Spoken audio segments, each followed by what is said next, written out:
Bonjour, aujourd'hui on voit comment crypter des données qui vont être stockées dans GitHub ou GitLab.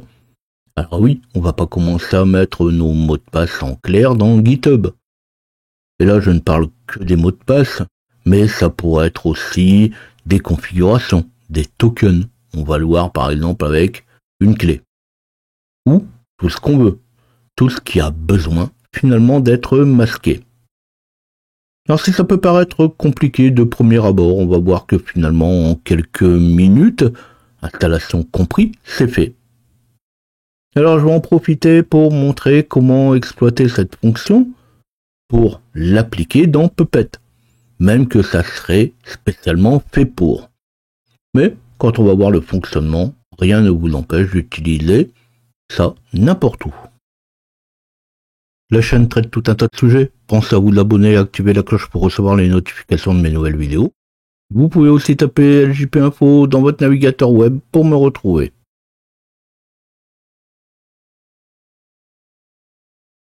Je viens presque d'expliquer complètement la raison, mais ça sera valable dès lors qu'on veut chiffrer une donnée.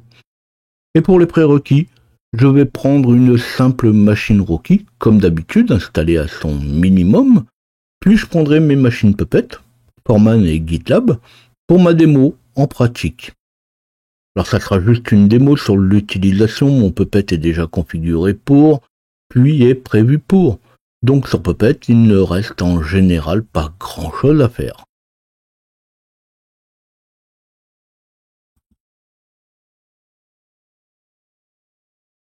Je viens juste de dire que sur Puppet, on n'a pas grand chose à faire. Puppet, ou plutôt Foreman, le Foreman proxy qu'on a installé, utilise le système de base. Le système de base pour chiffrer, c'est tout simplement Ruby. Comme là, sur ma Rocky, je n'ai pas de Ruby, je vais commencer par l'installer. Alors je répète, sur Foreman Proxy, pas la peine, c'est déjà fait. Et on verra que c'est aussi un petit peu le problème. Là sur Rocky, je vais tout simplement faire un DNF install Ruby. Je peux rajouter un -y si on ne veut pas avoir à confirmer. Et c'est parti. Alors il fait partie des repos upstream. On n'a même pas de repos à mettre. Et KTMO. Je vais même pas avoir le temps d'expliquer que ça sera déjà terminé.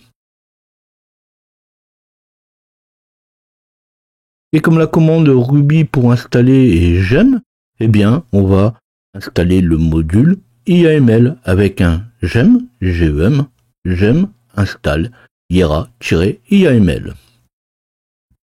Bon, je donne la commande en même temps, comme ça je n'y reviendrai pas pour le Puppet Server. Pour le Puppet Server, on va ajouter le module au Puppet Server avec un Puppet Server gem install IRA-IAML. Bon, ce n'est pas compliqué non plus pour Puppet Server. Sauf que suivant l'installation du Puppet Server, eh bien, on n'utilise pas toujours la dernière version de Ruby, mais la 2.7. J'ai déjà parlé récemment de cette version 2.7 de Ruby. Si je fais un Ruby espace-v, V minuscule, ici, j'ai une version 3. Et la version de IRA-IAML est fait pour Ruby 3 et pas Ruby 2.7. Pour la version de IRA-IAML, je vais faire un gemList qui va me donner la liste des modules et leur version. Donc je vais faire un gemList pipe grep IRA et ici on voit que j'ai une version 3.4 d'installée. Alors suivant la version installée sur votre Puppet, suivant la version de Ruby installée sur votre Puppet, on installera celle-ci ou la version 3.2. Donc si votre Puppet serveur c'est un Ruby 3, ben on installera la dernière. Si vous avez un Ruby 2.7, eh bien on va installer la version 3.2. Alors c'est juste celle d'avant. On va l'installer avec un gem install ira-yaml espace-v espace 3.2.0. Finalement, on lui dit t'installes le ira-yaml en version 3.2. Comme ça, c'est dit.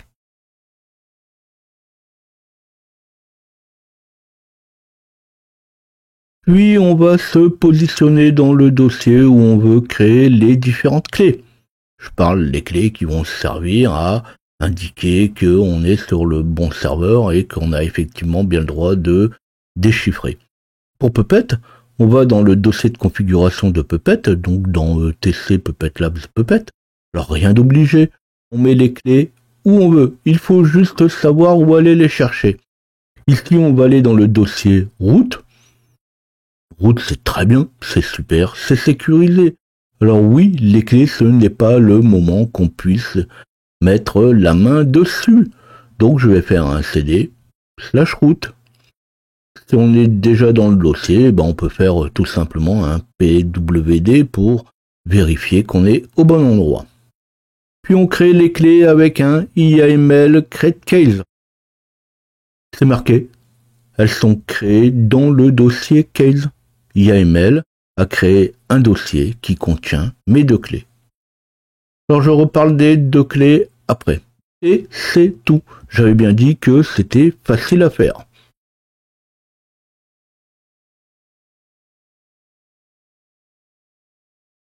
Pour crypter, généralement, on va utiliser la commande localement. Sinon, on donne la clé publique, pourquoi pas, et chacun crypte ce qu'il veut. On peut tout aussi bien crypter un mot de passe, un simple texte, tout comme le contenu complet d'un fichier. Ça aussi c'est dit, donc on y met ce qu'on veut. Le plus simple, c'est quand même de le déplacer dans le dossier où va se trouver le sous-dossier case. Donc, on fait un CD, espace/route. Alors oui, je le dis, même si on y est, oui, vous pouvez donc avoir différentes clés. Vous pouvez très bien avoir clé 1, un sous-dossier case, clé 2, ou même on verra après qu'on peut passer les paramètres avec les clés. Quand on est au bon endroit, il suffit de lui dire de crypter avec un IAML, encrypt, espace-s, et entre apostrophes ou entre guillemets comme vous voulez, vous mettez votre texte à crypter. Donc moi ici je vais mettre my secret I can be a full file. C'est ce que je viens de dire. Ça peut être ici juste un texte, mais ça pourrait être très bien un fichier complet. Et IAML va vous retourner deux fois le même message, mais sous deux formes différentes, en bloc ou en ligne, qui va commencer toujours par ENC.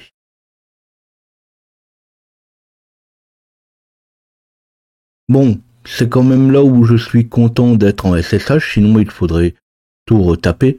C'est cette clé qu'on utilisera à la place de notre texte, notre variable, une variable, un texte, le contenu d'un fichier. Rien pour embêter le monde. Vous pouvez finalement crypter tout ce que vous voulez. Et pour décrypter, eh bien c'est exactement la même chose dans l'autre sens. Il y a un mail, décrypte, avec comme chaîne de caractères le ANC qu'on avait juste avant, avec un IAML, espace, décrypte, espace-s, et le ANC. Alors on peut très bien le passer sur un seul bloc, puisque de toute façon, comme c'est une ligne, il va le prendre tel quel.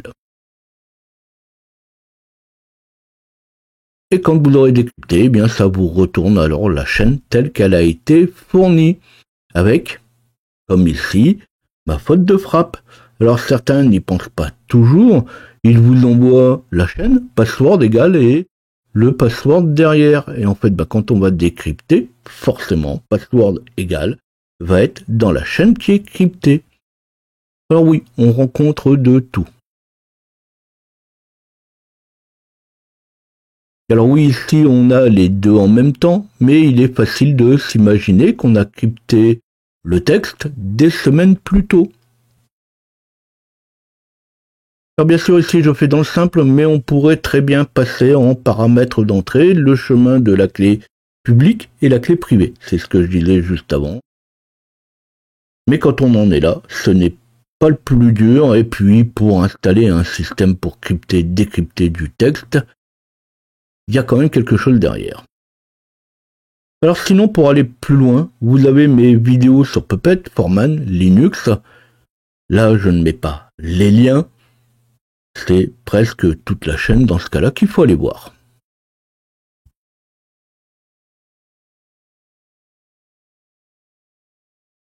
Une clé publique porte bien son nom. Elle est publique. Vous pouvez la laisser en libre accès. Rien ne vous empêche de mettre à disposition la clé publique et laisser vos utilisateurs crypter eux-mêmes leurs données. Alors ça, c'est une opération qui se fait pas beaucoup, car il faut que YAML soit installé sur le poste du client, et ça pose toujours plein de problèmes. Ensuite, il faut expliquer à l'utilisateur comment ça marche, et là, c'est encore moins gagné. Alors, il vous donne la donnée encryptée. De toute façon, vous y aurez accès. Vous avez accès à différentes clés. Vous pouvez décrypter comme vous le voulez. Donc, ils vous donnent même leur mot de passe en clair. C'est pas bien grave. Et en retour, vous leur fournissez la valeur chaîne ou bloc. Mais vous pouvez aussi mettre un fichier. Alors dans ce cas-là, on utilise la commande YAML espace encrypt espace pks public case égale le chemin vers votre clé publique. Donc ça c'est quand même un petit peu compliqué à expliquer à un utilisateur, et derrière vous rajoutez -s pour une chaîne de texte ou f pour un fichier. Alors ce n'est pas trop compliqué, mais pas besoin d'aller chercher plus loin.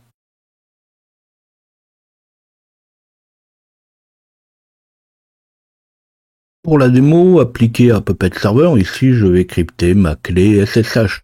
En fait, la clé privée du compte de service qui se connecte sur GitHub. Alors la raison, c'est qu'on n'a pas toujours la possibilité de modifier une clé de compte de service aussi facilement. Juste souvent parce qu'il n'a pas de compte sur GitHub ou GitLab. Donc pour moi, GitLab. Bon, c'est un exemple, après on peut chiffrer n'importe quelle donnée. Je ne reviens pas sur le chiffrement. J'ai fait pareil que juste avant et j'ai copié le contenu dans une variable dans un des projets de mon GitLab. Alors je mets pas ça dans le projet SSH, il est fait pour les comptes, mais ça serait exactement pareil. Là, je laisse dans mon projet de synchro, comme ma clé sert pour les synchros et que sur mon compte Foreman Proxy, c'est juste bien.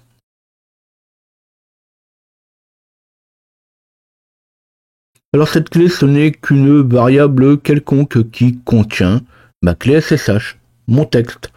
Comme j'ai crypté tout le fichier, je fais un YAML encrypt espace-f et mon nom de fichier. Une fois que j'ai ma clé, j'ai posé la clé dans une variable, dans le fichier common.yaml de mon dossier variable. Alors je vais montrer comment j'ai fait après. Et ma variable, je vais la récupérer dans ma classe copy cert. Après, je lui dis juste de copier le contenu de ma variable dans mon fichier ID RSA. Pareil, la démo va venir après.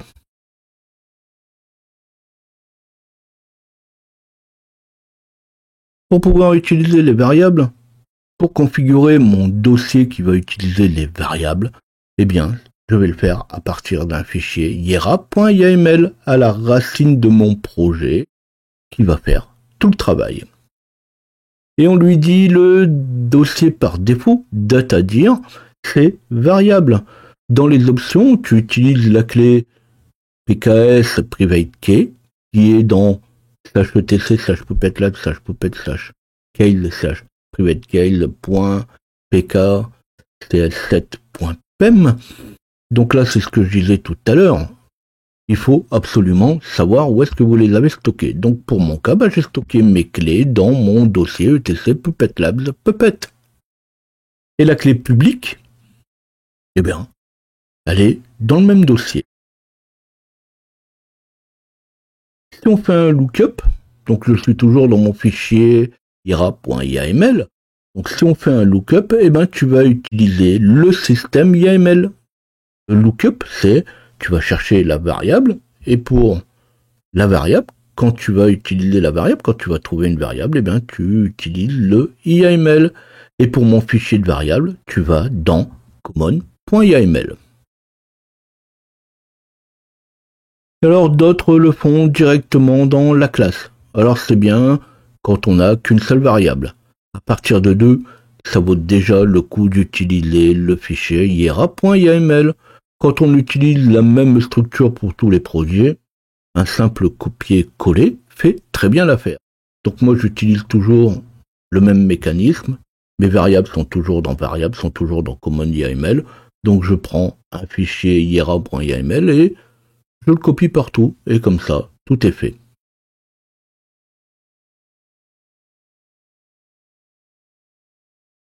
Eh bien, il ne me reste plus qu'à faire la démo.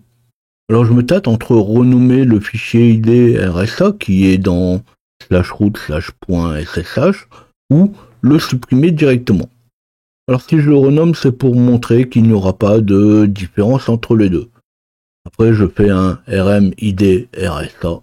De toute façon, on voit que plus rien ne fonctionne. Une fois que j'ai supprimé ma clé, la clé qui me permet de synchroniser, bien effectivement, il n'y a plus de synchro possible.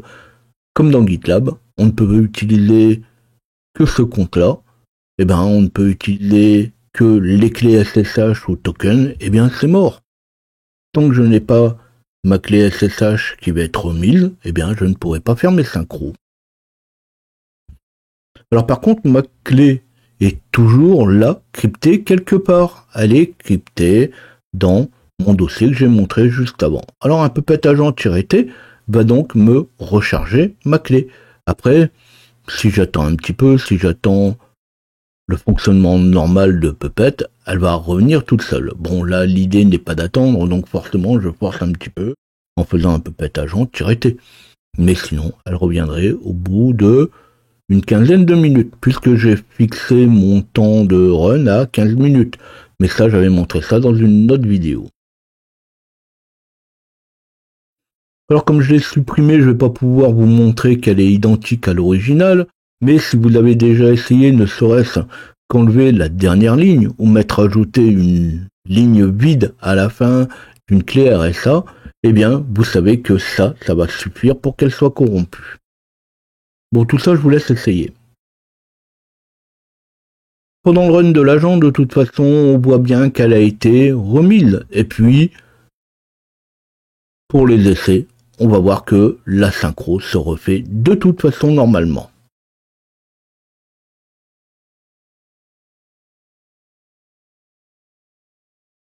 Ici, on vient de voir comment chiffrer une clé, un fichier entier. On pourra aussi utiliser les templates pour n'y mettre qu'un mot de passe par exemple. Je n'ai pas tout montré, vous avez quand même les grandes lignes. Alors ce moyen, ce Hiera YAML, ça s'utilise pour plein de choses. Alors bien sûr, ce sont souvent des mots de passe, des clés, des tokens. Un script peut aussi faire appel à une API, peut utiliser une configuration spécifique. On peut aussi avoir besoin de se connecter à une base de données. Finalement, tout ce qu'on veut. Vous l'avez compris, on va l'utiliser presque partout et on a l'emploi unique. Alors non, on ne l'utilise finalement qu'au travers du fichier de configuration, le fichier hiera.yml que j'ai montré. J'espère que ça va vous servir ou au moins que ça vous aura intéressé. Dans ce cas-là, pensez à liker. Ici, vous avez l'essentiel des explications et du fonctionnement. Comme je l'explique, on peut aussi utiliser ce moyen pour crypter juste une partie d'un fichier. Si j'en ai l'occasion, alors surtout si j'en ai le temps, je montrerai ça dans une prochaine vidéo. En attendant, vous pouvez poser vos questions. Si vous avez des remarques, des suggestions, c'est aussi le moment. J'en dis pas plus, alors à bientôt.